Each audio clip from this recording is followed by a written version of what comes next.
Attention at 9 ಗೆ ಸ್ವಾಗತ. ನಾನು ವಿಜಯ್ ವೀರಪ್ಪ. ಮೊದಲಿಗೆ ಹೆಡ್ಲೈನ್ಸ್.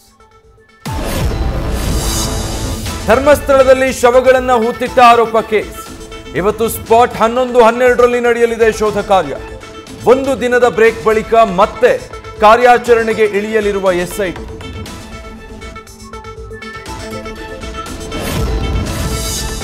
ಅನಾಮಿಕ ದೂರುದಾರನ ತಪ್ಪೊಪ್ಪಿಗೆ ಹೇಳಿಕೆ ಆಧಾರದಲ್ಲಿ ಸದ್ಯ ಎಸ್ಐಟಿ ತನಿಖೆ.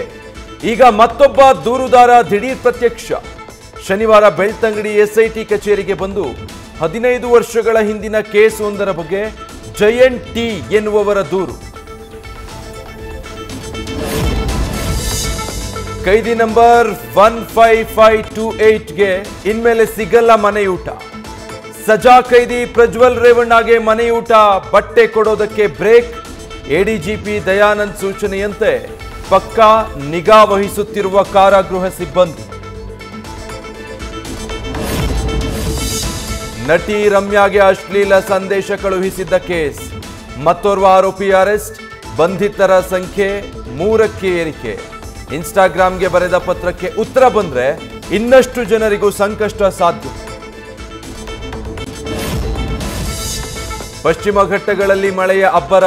ಕರ್ನಾಟಕ ಮಹಾರಾಷ್ಟ್ರ ಗಡಿಯ ಜಲಪಾತಗಳಲ್ಲಿ ಜಲವೈಭವ. ಸೂಜಿಗಲ್ಲಿನಂತಿರೋ ಬಾಬಾ ಫಾಲ್ಸ್ನ ಸೋಜಿಗಕ್ಕೆ ಪ್ರವಾಸಿಗರು ಫಿದಾ.